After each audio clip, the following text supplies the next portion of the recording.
Hello guys, welcome back to my channel. Hope everybody's doing well. So one of the last unscripted video essays I made was talking all about the first Life is Strange game, and I had talked a little bit about Before the Storm in it, and so somebody in the comments had asked me to share some more of my thoughts about the prequel and the sequels, and how I didn't really think they lived up to the first game. I don't want to be a real downer and have this video be entirely ranking on these games, so I thought that I would start it off by talking about a couple things that I actually really like about both games. So in Life is Strange 2, I honestly really like the idea of the game taking place in different settings every episode and having this like road trip feel. I honestly don't know why so many people had so many problems with that. We got a genuine sense of place everywhere that we went, and I also felt that each place felt relevant to the tone of the episode in a way that it wouldn't if they had stayed in one place. And on top of that, the game is beautiful, and so we get a variety of really beautiful places in this almost AAA budget rendering of the original painterly Life is Strange design. And there are a lot of really great small character moments with Sean and between Sean and Daniel, like when Sean tries to lift the rock and he can't, and the whole scene with "I'm not a kid anymore." Sean and Cassidy's relationship is actually one of the best parts of this game, and I only kind of realized that this time around because I hated Cassidy so much as a character on her own in the first game that the romance really kind of didn't do that much for me. But their relationship feels like what every relationship in this game should be. It's charming and it's fun and it's exciting and it has witty banter that's not horrible and some deep and emotional conversations as well. And there's just sort of like a through line of safety and understanding with one another that seems to be really lacking anywhere else in the game. They just kind of have actual chemistry in a way that I find so few characters in the second game do. So many friendships feel so incredibly forced. Like, I'm such a Lila hater, and I think Lila and Sean's relationship feels so incredibly forced and fake, and so it's kind of a breath of fresh air to just see how open and just how like real Sean and Cassidy feel to be around each other. Like, especially on the final night when they're able to actually get together and you see this new intimate side of their relationship open up. It's actually really beautiful and really sweet and relatable, and I think it's like one of the realest first time losing your virginity scenes I've ever seen, especially because it's just so sweet and sentimental and awkward and just like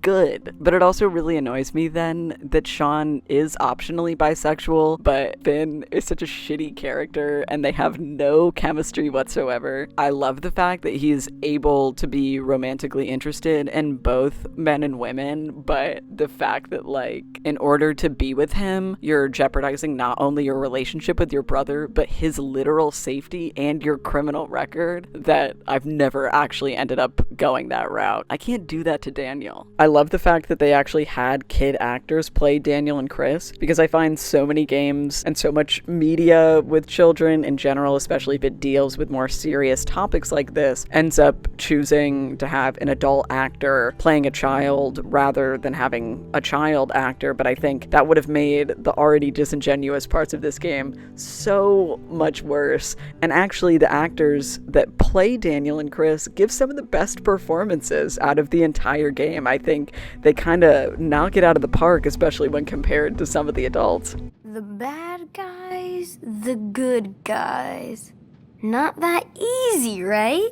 And continuing on with Daniel, I think the section with Haven in the 4th episode is one of the most compelling parts of the game and brings up so many interesting questions about faith and family and adherence to tradition, manipulation, conditioning of abuse, and in general, all the stuff that came out of that episode felt the most real, as well as I just felt like a variety of the sequences, like when Sean first comes and sees Daniel, and the climax are some of the most well done, tightly scripted, and cinematic scenes in the entire game as well. Everything with Haven also felt really nicely foreshadowed for me in ways that some other parts didn't.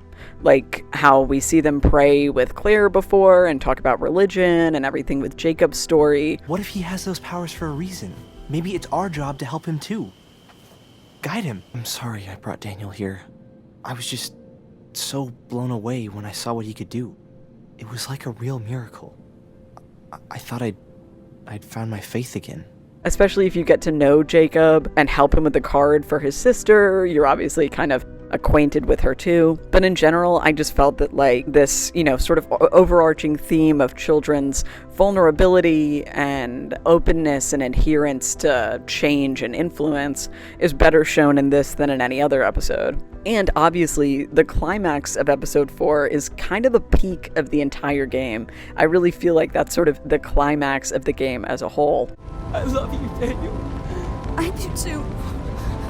Everybody's fought to be at this point, and they're together because of it, and their faith is in themselves. But it's also incredibly conflicted, everything's laid out bare, and it just feels so real and painful, no matter how sensationalistic all the fucking arson is. I generally found myself rolling my eyes by the conclusion of each episode, but the end of episode 4, my eyes were glued to the screen.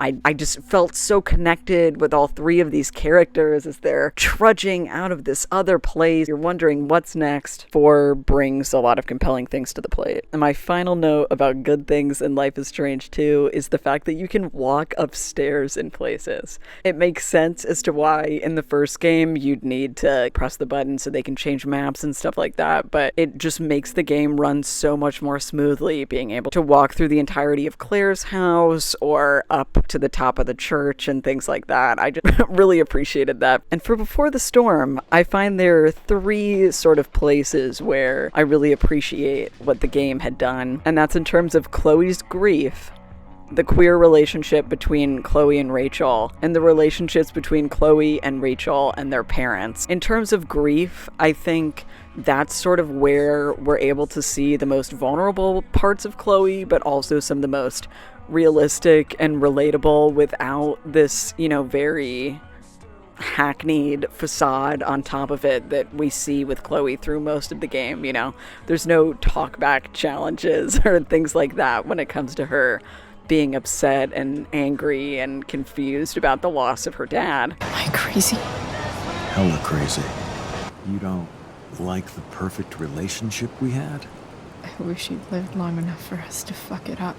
Probably the best part of the entire game are the dream sequences that she has where she's able to talk to William and talk through whatever's going on at the time with him. And a lot of them get really sad and really disturbing and really weird back in the same way. Like, one of my favorite parts of the first game is the nightmare sequence, and I think they do a really good job of capturing that energy but making it something that's individual to Chloe and her story. And that sort of segues into, the ways that Before the Storm talks about being a teenager, specifically in terms of your relationship with your parents and how it grows and changes as you get older, but how you still need them, and how at that age one part of you can feel like the only thing they want to do is get away from their parents and be on their own, be rebellious and independent. I'm thinking about prying open that viewfinder. Got a knife on you? A knife? Yeah. My mom took mine.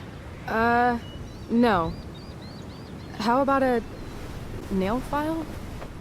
And then there's another side of them that, all they want is that comfort and safety and relaxation that comes from being with their parents. Mom usually does my laundry when she gets sick of me not doing my laundry.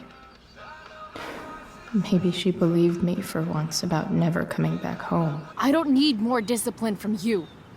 I need my mom.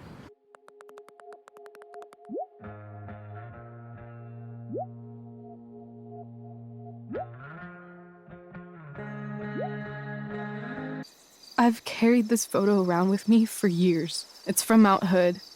My dad took me hiking there when I was 10, and it started raining, and I fell and broke my arm 3 miles from the car. I remember screaming like I was gonna die, but my dad, he carried me down the mountain. I still remember the smell of his coat, and how calm he was, and the sound of his voice, and it felt so good to lean on him. He's my dad, I felt completely safe. Like on Mount Hood. And I think both Chloe and Rachel bring really different and really interesting things to this, but I just love the really candid conversations that Chloe and her mom have with each other, and the really candid conversations that Chloe and Rachel have with each other about their parents. And the last thing that I think is really good in Before the Storm is Chloe and Rachel's relationship. Are Miranda's feelings of instant passion for Ferdinand just inexperience in dramatic circumstances, or has she actually just met the love of her life? Sometimes, when you meet someone who's going to change your life, you just know it, I guess. I think a lot of the ways that they sort of portray young people falls into some of the cringiest territory possible, but I honestly rarely feel that way with Chloe and Rachel, and I think it's a really, really perfect representation of what it's like to be young and queer and, you know, unsure of what these feelings are. Like, I'm so excited right now, but is it because we're friends, or is this more than friends? And, you know, I don't know what she's into. Should I ask? And I think just in general, hearing Chloe's thoughts throughout paint this really, you know, adorable, awkward picture of the places she's in. Play it cool. Is this nervousness? Is that what this feeling is? And again, that's a vulnerability I find really endearing about her, are the ways that she can be so, you know, tough and badass and combative and whatever when she's on her own. But then when she's around Rachel, she's like this little mess of butterflies, basically. So fundamentally, I think these games have a problem with authenticity. In general, I think one of the reasons why Life is Strange is such a loved game is because it's such an authentic game, even when it's authentically bad and authentically cringe. Stupid gun! It just feels so real and raw and young and fresh in ways that, you know, I think most of us had never seen and may never will again in the world of gaming. These other games, by being affiliated with a game that's so beautifully authentic, no matter what, would have been at a disservice. No matter what these games were, they were never going to get to that level of authenticity by being prequels or sequels or additions to a game that kind of technically didn't need any additions. And I'm going to get more specific with it later, but I think you find that in a lot of the ways that these games tried to copy various things from the first game. Like, for example, Elliot. What the fuck is Elliot? Obviously, he's just a Walmart Warren, but so much worse, and I hate him so much. There's no point of him. The game would literally not change if he wasn't there, especially because he and Chloe have no chemistry from the start, whereas, I'm sorry to everybody, but I do think that Max and Warren have a little bit of chemistry, and I think we see it build throughout the game. But, like, I mean, from their first conversation, they have a real rapport with each other, and they can laugh with each other, and she's honest about things that she probably wouldn't be honest about with less close friends. And I never get that sort of vibe between Chloe and Elliot. And they reference their past every once in a while, but I can't see in my head her ever enjoying a second with him. And I think Hot Dog Man is such a good example of how everything feels all simulacrumized and shit. Like, in the original game, it's a cute and small and subtle Easter egg that shows up in like 3 places. And then it starts showing up more in the prequel, and you can buy a thing where you can get a Hot Dog Man outfit. And then it's everywhere in the second game. It's spoken aloud and shoved in your face. It's on a show. It's a game. It's on someone's shirt. They're talking about it with the other kids. And it's like, oh my god, yes, you have fake mascots. I get it. Can I play your game now? And that goes for all these fake brands and stuff in general, are screaming for your attention. They're just saying, look at us, we're different and cool. Don't you feel cool for seeing this Easter egg? And like a thing I noticed with that makes me really sad, honestly, there are these this creator, I'll link it in the comments, made 2 different iceberg videos for both the original Life is Strange and for Life is Strange 2.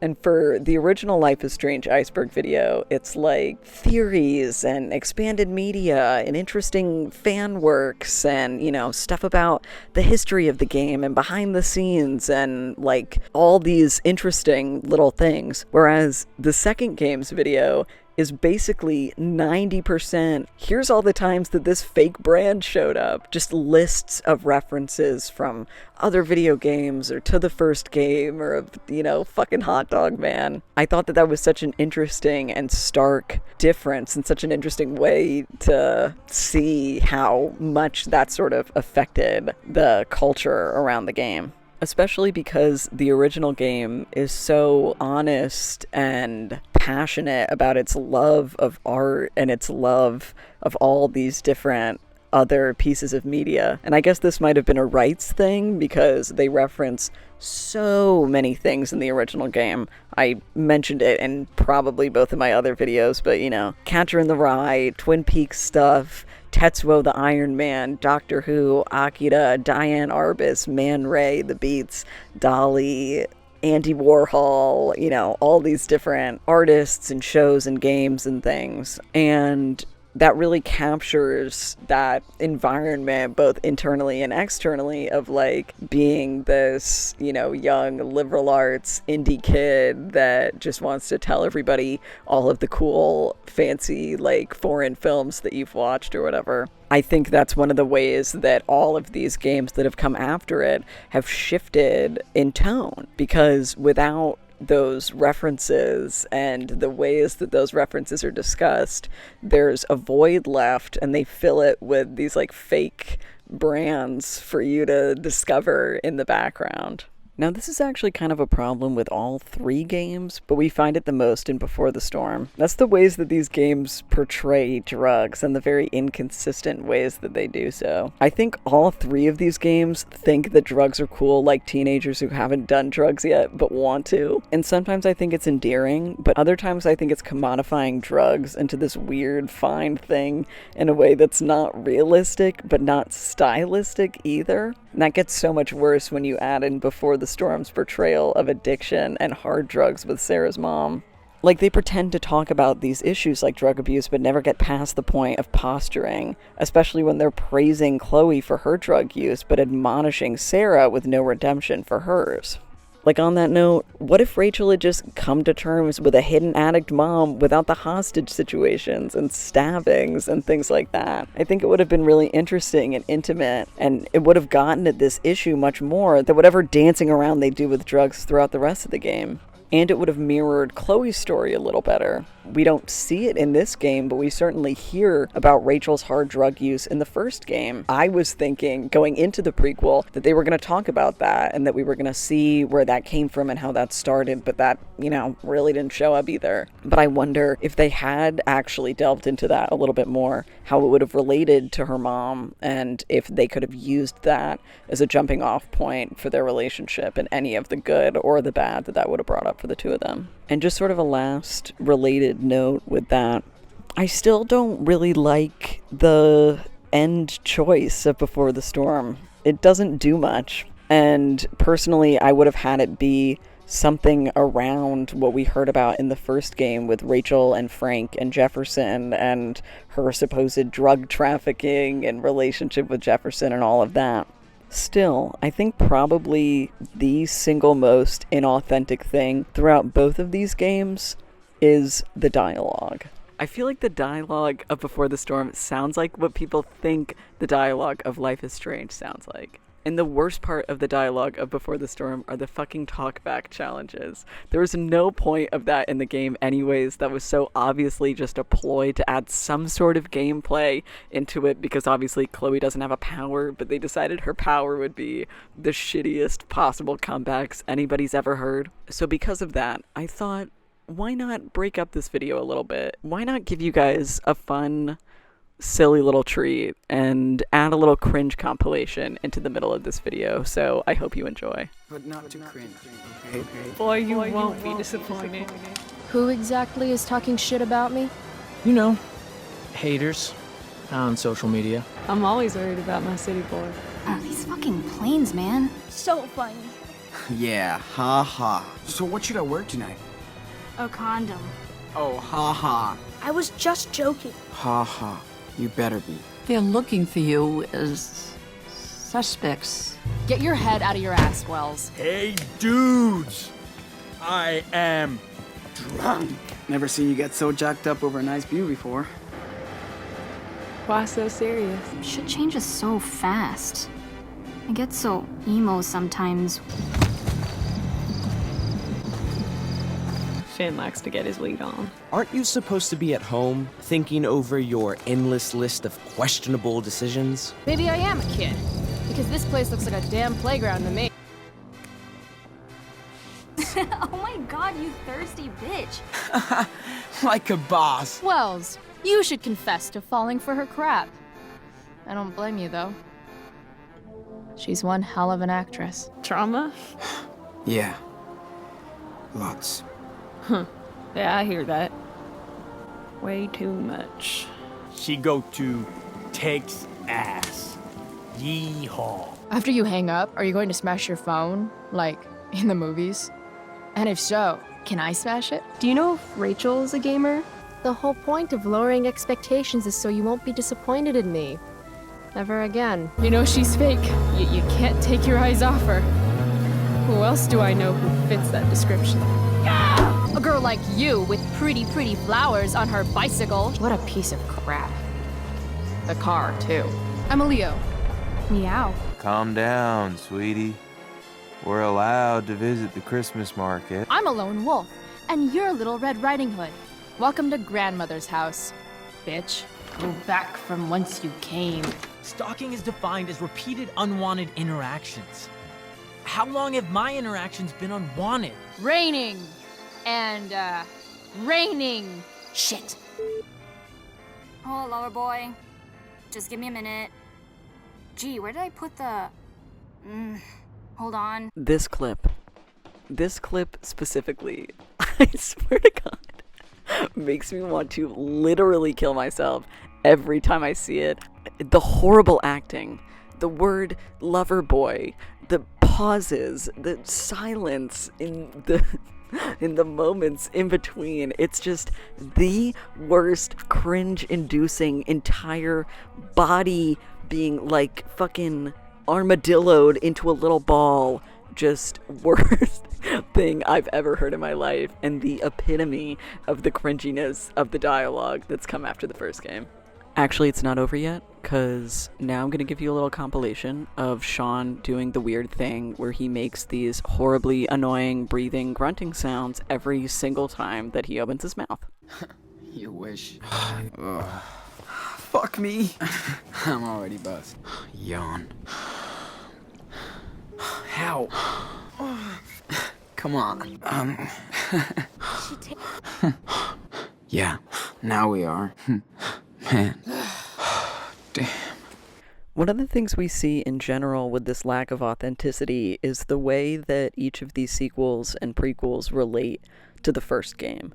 And I think one of the best ways that we can see that are through comparisons of the game's introductions. In the first game, we get everything we need to know in the first couple of minutes. We see the lighthouse, we see the doe, we learn about her power, we see Chloe, we see the class, we see Nathan. We learn about Max's anxious nature, we learn about her artistic prowess, we learn about Victoria and her relationship to Max and her relationship to Kate, and all of these things at once, with no really telling, not showing, a lot of showing and not telling. Whereas Before the Storm's introduction is so iconically cringe, and it shows us Chloe's gonna be this complete parody of her previous incarnation, down to her body language and the things that she says. And obviously throughout the sequence, we learn about her and about Frank and Damon, and we meet Rachel. We see Chloe use the talkback challenge. We see her be rebellious, and we have a couple of small choices. But overall, the pacing is a lot more stretched out. And on top of the fact that it's incredibly, hackneyed throughout, it's not nearly as streamlined as the original. And Life is Strange 2 takes that pacing and stretches it out even more. And we take a really long time through a long set of cringy dialogue paths to then get to this insane, inciting incident that obviously is shown a little bit right at the opening, but it still feels incredibly out of nowhere. And obviously that's the point of it, but I think it also kind of of ironically goes to show the ways that it's going to botch some of the issues that it talks about. And whereas Life is Strange 2 doesn't do this, Before the Storm adopts that same end of episode montage where we see these various characters reconciling with the events of the episode. But while Life is Strange generally showed characters that were important to said episode, not just to the episode but to the main storyline, even if you as a player were really interested in some side conversation like with Taylor or with Daniel, we're not going to see them at the end montage. But I feel like in Before the Storm,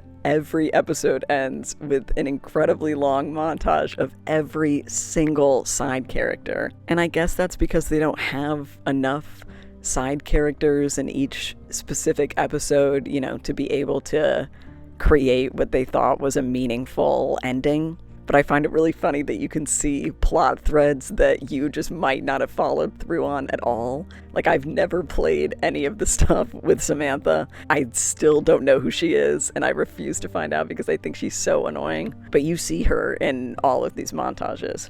And I don't even respect the Chloe graffiti stuff enough to talk about it. But in Life is Strange 2, Sean is an artist, and throughout the game we can sit down at different parts and draw whatever location we're in, as well as being able to see through his journal, like every Life is Strange character has, different drawings that he's done through the periods of time that we've missed in between episodes.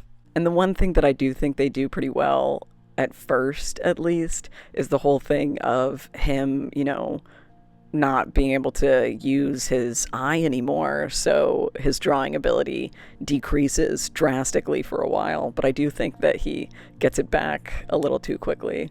In Life is Strange, photography is probably the most important part of the game. I think it's sort of like the symbol and theme that connects everything else. You have Max's ability, the class, the actual photo mechanic of taking photos throughout the game, the ways that Max uses her powers to go into photos. Photos are the reason that Rachel is dead and that Kate is traumatized, and eventually that Max is traumatized as well, but they're also the reason that she has some of her greatest accomplishments. But also, on top of that, her rewind powers both have sounds and visuals and a general feel of it being sort of like a camera. And I think the larger ideas of like trying to capture the past, trying to relive the past, you know, nostalgia, as well as all of these discussions about being a young artist, you know, being able to put your work out there or not, having talent versus work ethic versus connections and money. Again, all of these come back to photography. And I rarely, if ever, feel like Sean's artistic ability has anything to do with the plot whatsoever, nor do I really think it has anything to do with the themes of the game about rules and responsibility and family and connection.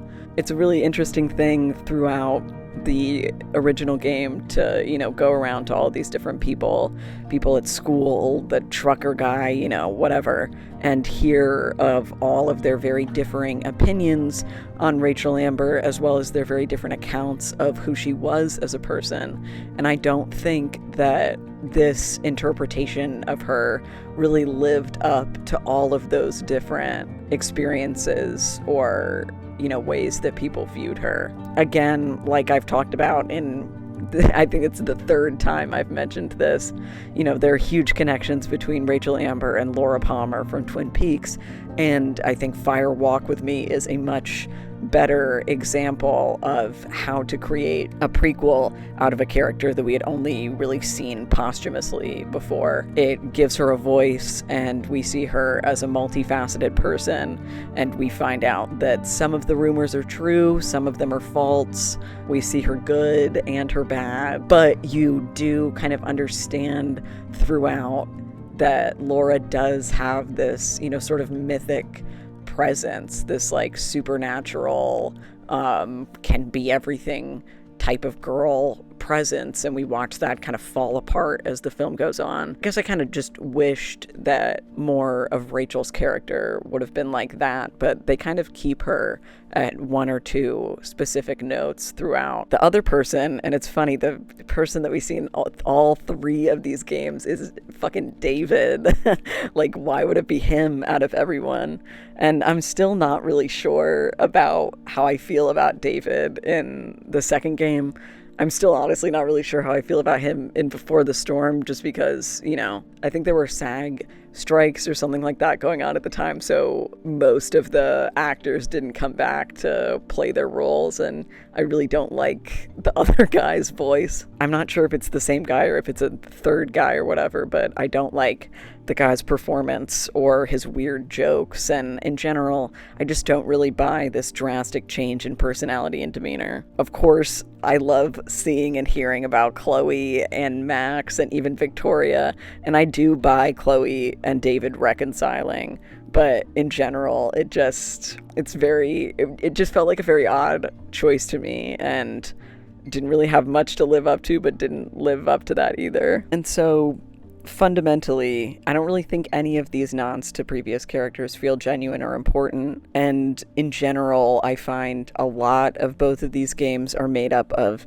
thinly veiled references to the first game with no substance. And it's sad, especially because, like I talked about before, Life is Strange does so much with its love of media and the ways that it references other things in clever and interesting ways that also still make sense and, you know, move along the story. Whereas I find these games spend a lot of unnecessary time making these kind of surface level references to either other media or the original game.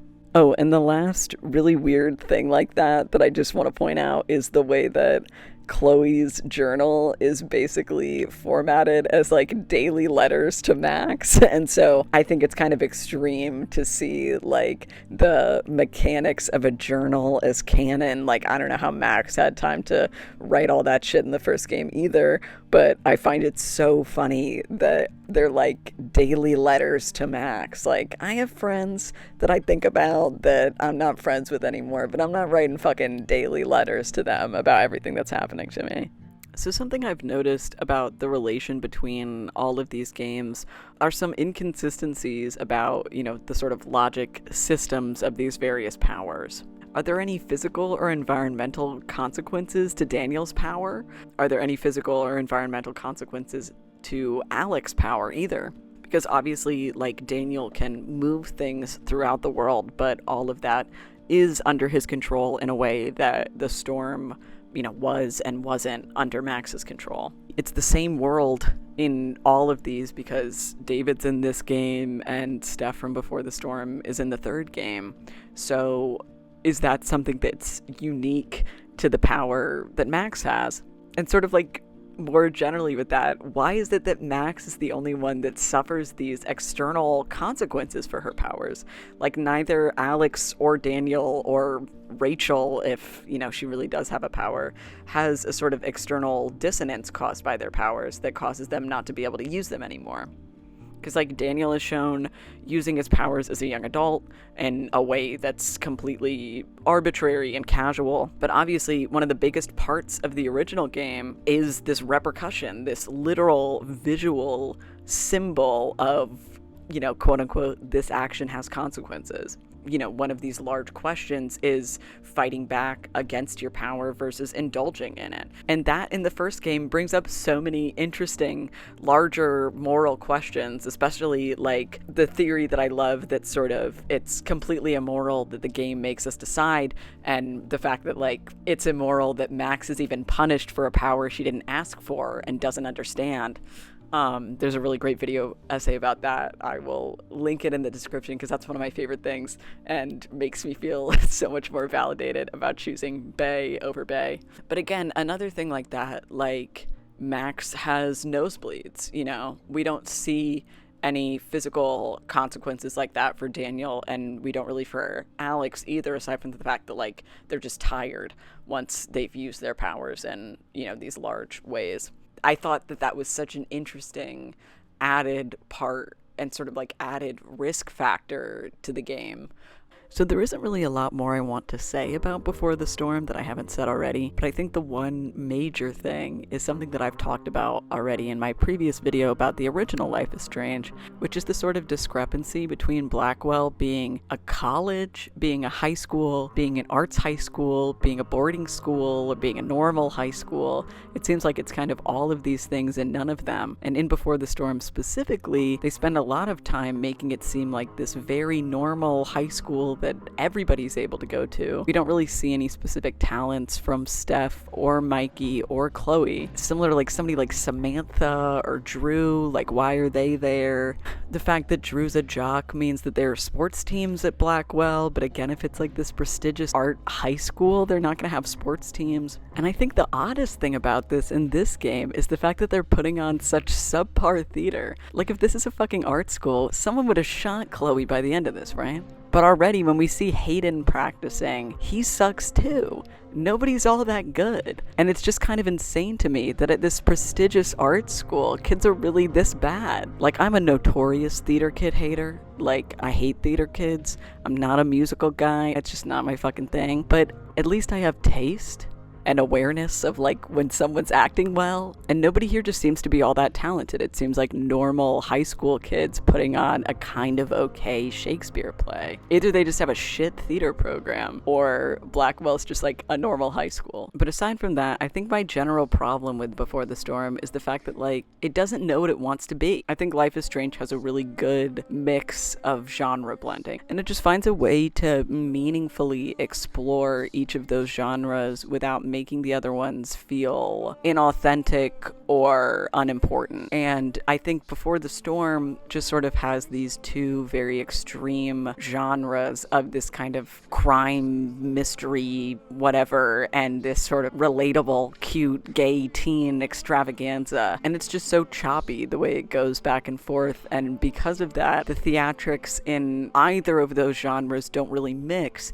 Being really upset about a friendship or a breakup is a very different thing than being held fucking hostage by an insane cartoon villain. And the game doesn't point out that surreality as well. Like, I think that's something the original game does a really good job of, showing all these different things and then sort of going, wow, how crazy is it that all of this stuff is happening in one place? And I think Before the Storm just sort of goes, hey, we're doing this thing now. Oh, don't they look so cute? Oh, wait, now she got fucking stabbed. Oh, now we're in this thing. Whatever. And I just wish that the developers had chosen. And I think kind of obviously, as you could tell from what I said before, the way that I wish they would have gone was just make it fully just Chloe and Rachel being gay, doing shenanigans, and like exploring their relationship, because that's the heart of the game, and that's the part in the game that's done the best. So why not just do that? You know, not every Life is Strange game needs to be this mix of all these different things. Because Before the Storm doesn't have any characters that have powers, or at least not textually having powers,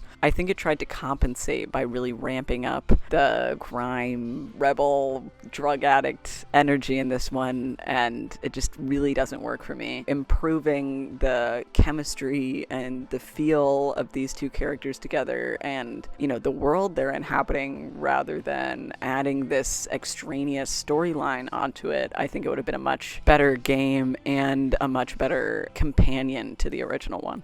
Alright, so I have a lot more to say specifically about Life is Strange 2, not only because it's a bigger game and a game that's completely unrelated from the first two, but also because of its discussions around racism, and specifically racism against Latino people during the sort of pre-Trump election time, as well as the, you know, beginning of Trump's America. And they just completely botch it, just in every way possible, just botch it. Over and over. I'm white, and thus my opinion isn't informed by experiences that come from being a non-white person. Because it's not like Life is Strange wasn't indie psychosexual trauma porn from the start, but it's frustrating playing this game's incredibly on-the-nosed, racially charged trauma porn, from cartoonish racist to white savior to cartoonish racist to white savior and back again cycle. Hey, Don't worry, kid. I'm not a fucking weirdo. Just a boring trucker. When there are so many more nuanced discussions of racism against Latino people to be had, as well as the fact that there may be some people of color throughout the game, but other Latino people are so few and far between, especially in environments where we should be seeing them, both positive and negative. Correct me if I'm wrong, but I'm pretty sure the only Latino people we see in the entire game are Sean, Daniel, their father Esteban, and Miguel and Carla, the two immigrants that you meet at border control. But then I find out there's going to be an entire episode about a weed farm in California, a state where there are tons of undocumented migrant workers coming to do farm work and under-the-table labor. And the people that end up working there are a ragtag group of emo kids with dreads and Swedish people.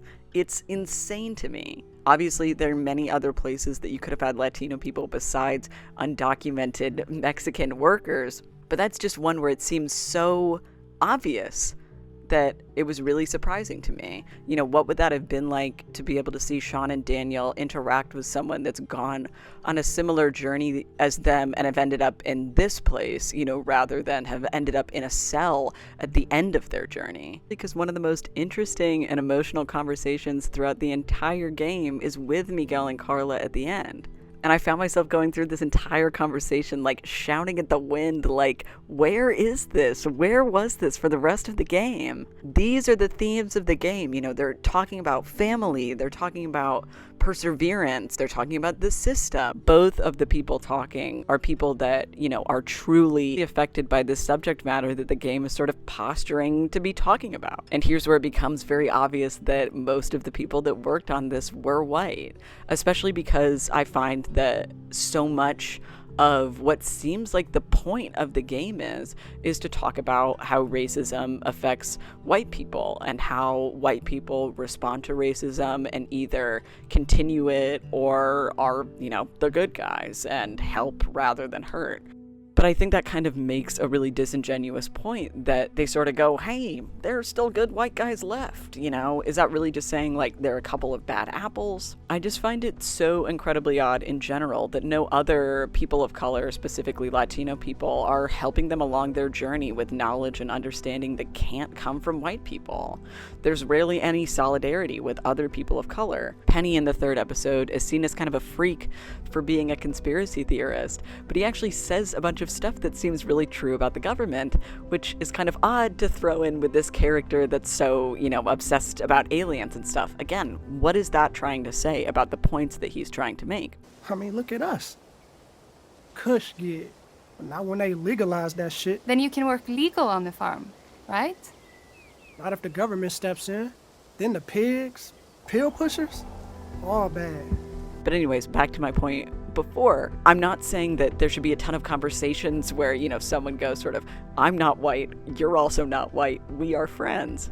But I would assume that other people of color, and specifically black people and other Latino people, would have a certain sense of empathy around their situations with both immigration and police brutality and racism in the justice system. The majority of people that are helping them have to be white, and that sort of the game is patting these white people on the back for, you know, doing their part, basically. I write stories for zines and websites, do podcasts, protest, try to make some positive change.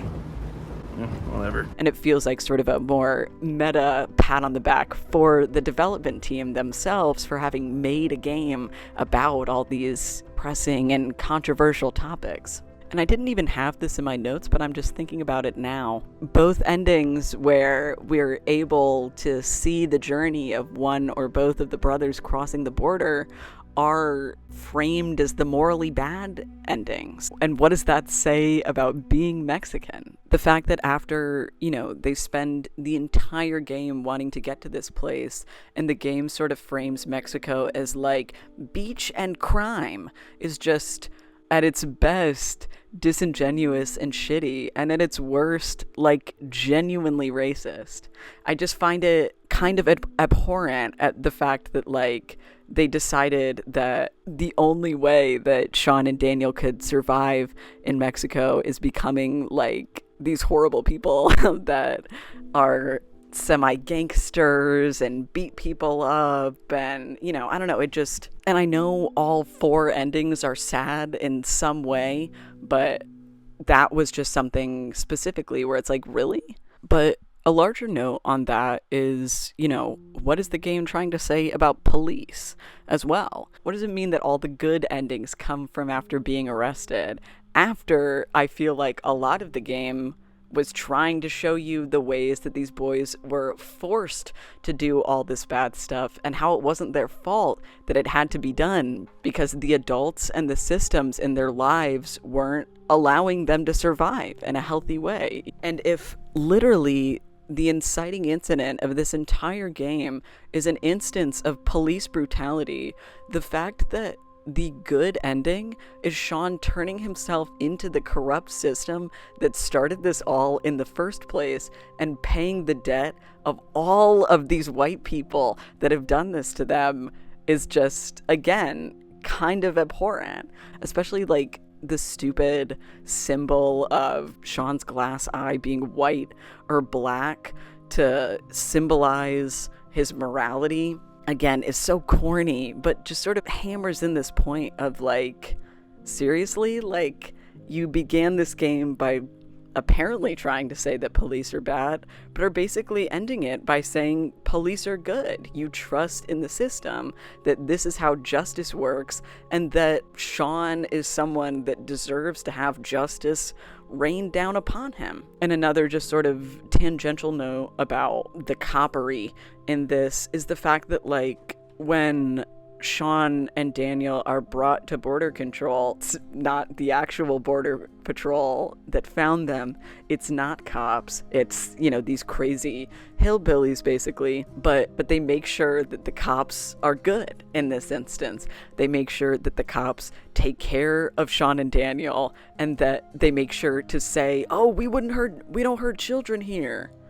We don't hurt children here, when that's literally one of the most infamous things ICE is known for. Think back to the children in cages. It's just so odd to me that you would spend all this time setting all this stuff up and then go, actually, it's not the system. Actually, it's a couple of bad apples.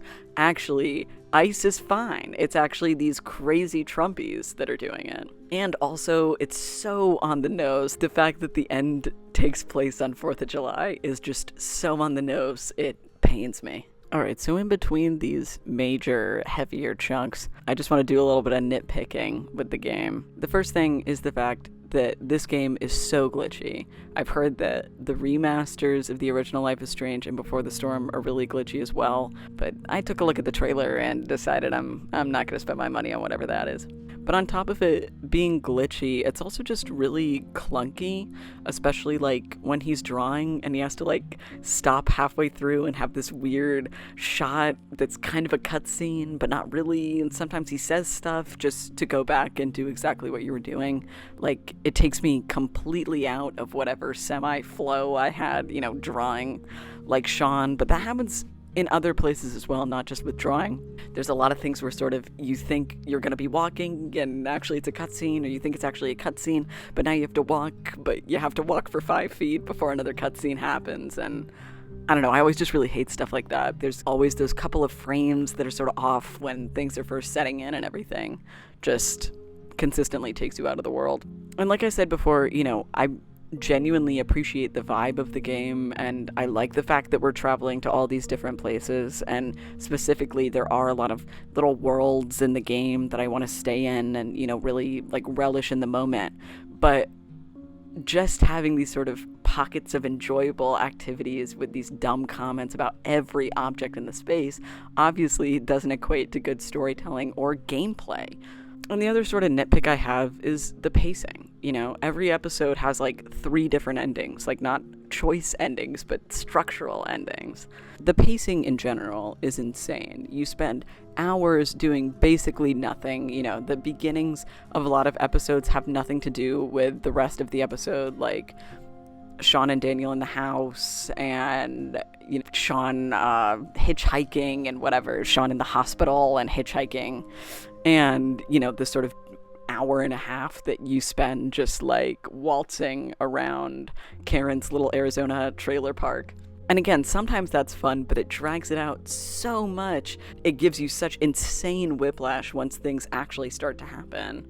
Like, especially in episode 2, everything comes to a head immediately after so much nothing. And I really enjoy a lot of the little plot lines that are going on in episode 2, but then when it goes like, bam, this thing, and the guy's on, and your grandfather's under a thing, and then, oh, now she knows about the powers. Oh my god, your friend got hit by a car. All right, it's the end of the episode. And because of that, like, they all just sort of have to end because so many things happen at once that there's nowhere to really cool down from. But then you're just kind of left going, what did I just do? Like, what was the point of this? For all the flack the David Cage QuickTime events get, at least it gives you some level of immersion you don't get from pressing one button and watching a character do something long and drawn out. Because this happens so often, and for important things that could make you feel connected to the characters. Chloe getting on the train, Sean and Daniel also getting on the train, and the ways that things like this take away from your autonomy with the characters.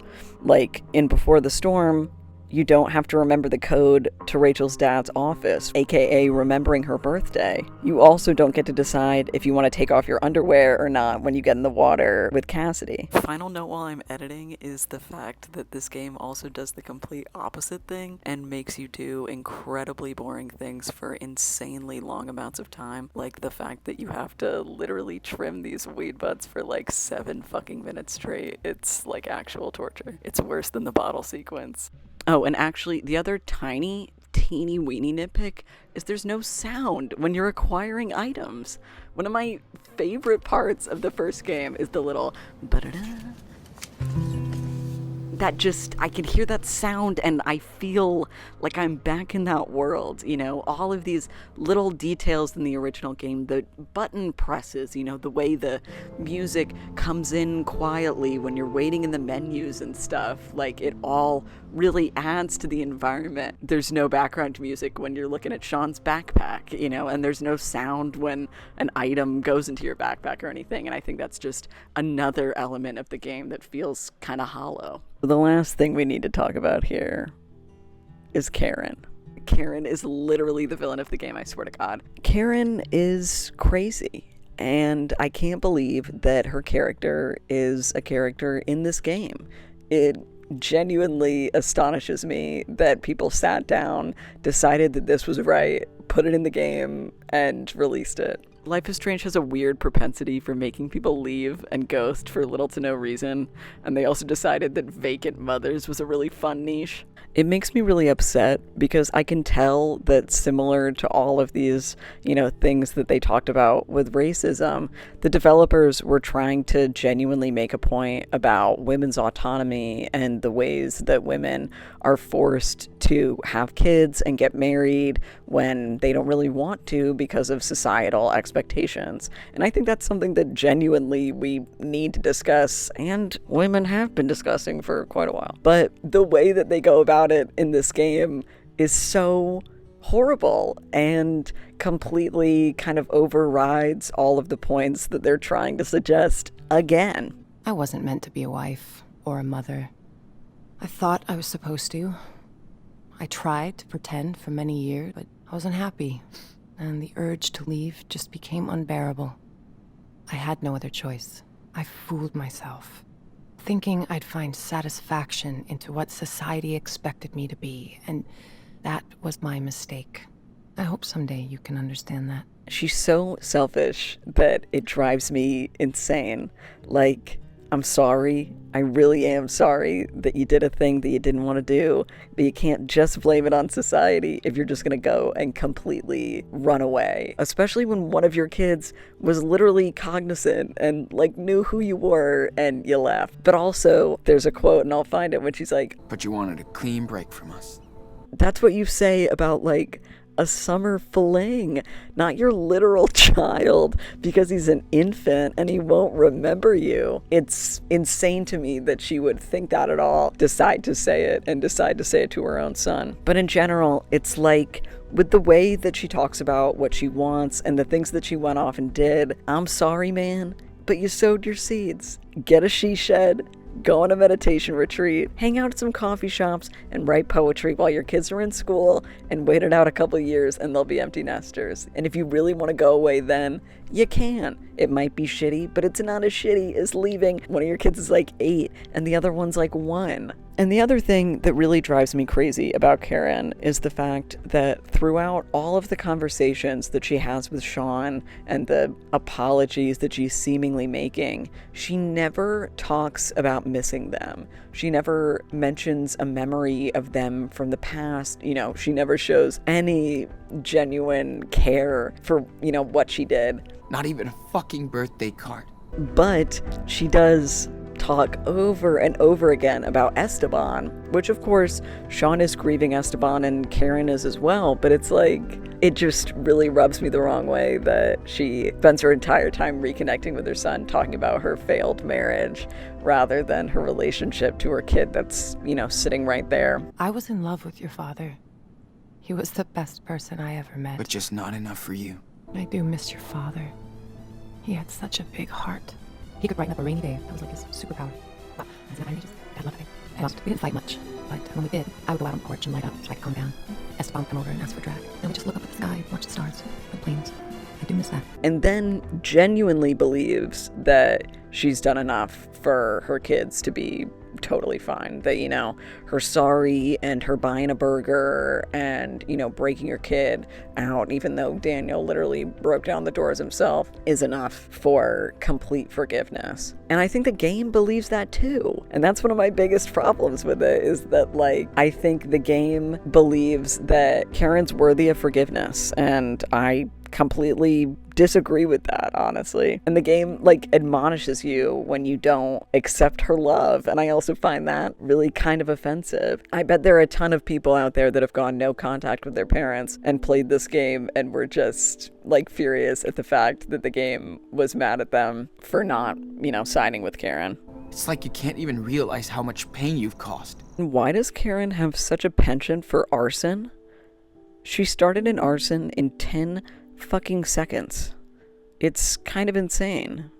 And I know I haven't talked about Life is Strange 3 very much because I haven't played it myself. It seems like it's much more universally liked. I also feel like Deck 9 really doubled down on excessive fluff in a way that's great world building if you want to be there, but is a drag and really kitschy if you don't. I do like the fact that they're actually young adults though. It feels very real and good. But in general, I think True Colors feels very sanitized. My other kind of selfish and elitist note about Life is Strange 3 is the fact that it's not the kind of nerd I am. Max's indie intellectual nerddom was not only more up my alley, but one of the only times I've actually really experienced that kind of nerdy representation in video games, whereas this nerdiness is way more accessible and is also a kind of nerd that I've seen over and over. So if you're into that, and you're also into this neater and polished world, it completely makes sense that people loved it so much. And there are some really good chunks and profound ways that they talk about grief, but it's just not for me. Especially because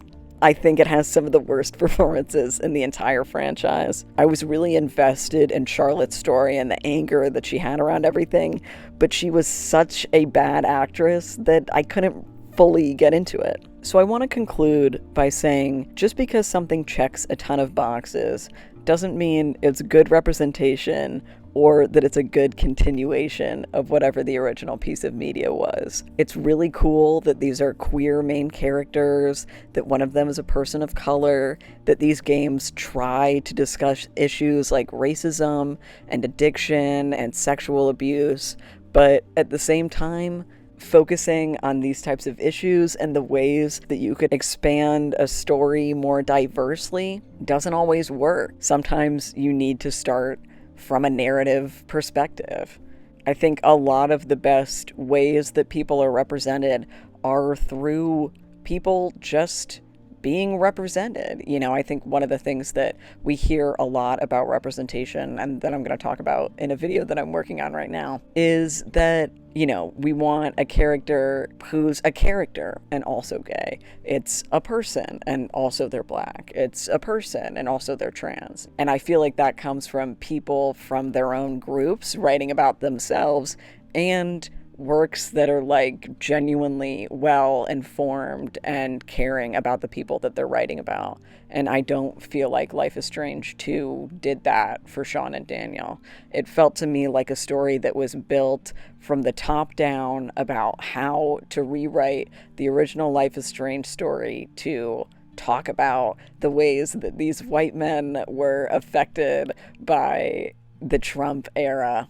And I'm not going to keep going on because I've probably taken up too much of your time, but I hope that if you didn't like these games, that I was helpful in articulating with some of your problems of it. And if you did like these games, I'd be interested to hear what you thought about this video, if this changed your mind about anything, or what parts of these games you really like. Yeah. In general, this ended up being a way longer video than I expected it to be and taking a lot more time than I thought to make. So if you sat through all of it, I commend you, and I really hope that you enjoyed it. I hadn't made videos for a couple of months because I have been working on like literally 8 different projects at once right now. So in the coming months, they will be rolled out, and I've been posting a lot of videos that are just me talking, but these are actually going to be like scripted, legitimate things.